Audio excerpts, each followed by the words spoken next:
The book is, it's a bunch of different things. One of the things that it is a murder mystery. The literary conceit that I started with was to do a novel with Machiavelli as a detective, because I thought, oh, wouldn't it be interesting if he used the precepts of the prince to solve a crime? Well, so I started looking into, what would be the most interesting setting in time and place for this story. And I focused on the final months of the year 1502, when he's a junior Florentine diplomat at the court of Cesare Borgia, the celebrated Duke Valentino, who becomes essentially the hero of the prince, the exemplar of the ideal prince. And at this time, Valentino is involved in this deadly political chess game with this group of mercenary warlords known as the Condottieri. Machiavelli is present and observes all of this, and this becomes the centerpiece of the narrative centerpiece of The Prince. So I'm looking at this period, and I discovered that one of the people he met in this remote region of Italy called the Romagna was Leonardo da Vinci, who was at the same court, was Valentino's military engineer at the time. But interestingly, both Leonardo and Machiavelli leave the Borgia court, leave the court of Cesare Borgia, Duke Valentino, at the same time, very, very suddenly, under very suspicious circumstances. They both end up in Florence, where they work together intimately on this national security project for the Republic of Florence. So clearly there was some kind of mysterious and fraught relationship that developed between them at the court of Duke Valentino. So all of a sudden I had the potential for this Holmes and Holmes duo, because nobody's going to be Watson in this pairing. You actually add another Holmes, a she-Holmes, yeah, to the mix yeah, too.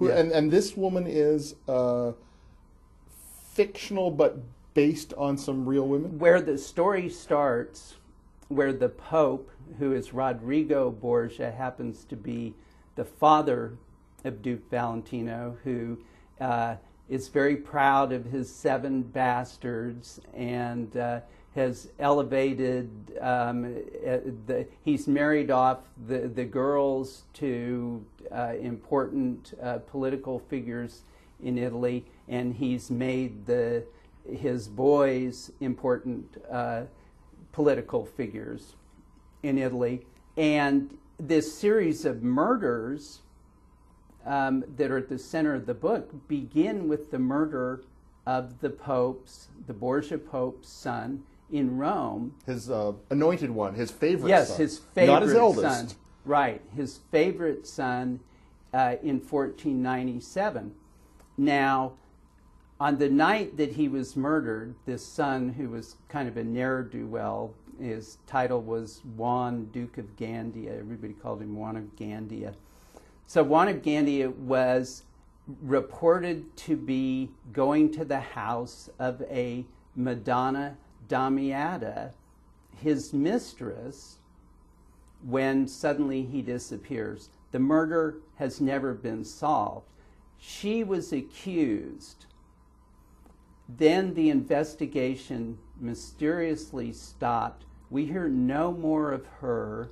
We still don't know to this day for certain who killed Juan of Gandia. I'm very certain who did it. I believe I establish it in the book. So I have no doubt about that. But Damiata gave me an opportunity to create a character who we knew existed and was involved with this murder that starts the whole ball rolling.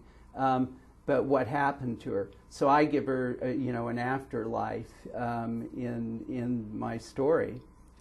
And she has that Sherlock Holmes way of being able to look at somebody and see the little details that add up to, there's a little stain on feet. It's like, oh, this woman isn't who you say she is. She's actually been stomping fabric, making dyes. She's the most like Sherlock Holmes of the three in that she is such a keen observer. Well, this is because she's a courtesan. She's a very, she's what we would call a high-priced call girl, but at an extremely high level because whereas today, at least for the last generation or so, politicians have had to keep their mistresses in the background. These courtesans were very public. The top level courtesans were extremely learned. They could hold their own at a table of men who had read, all the great works of classical antiquity. So she's very well educated just to have assumed the position she is at in her profession. But she's also an incredibly keen observer of people, because this is essential to her profession.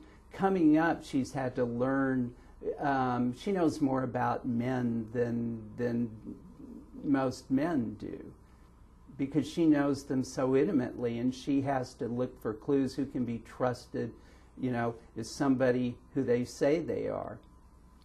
So she's the perfect Sherlock Holmes. The book is The Malice of Fortune. It's a novel, speaking with the author Michael Ennis, and The Malice of Fortune, published by McClelland and Stewart.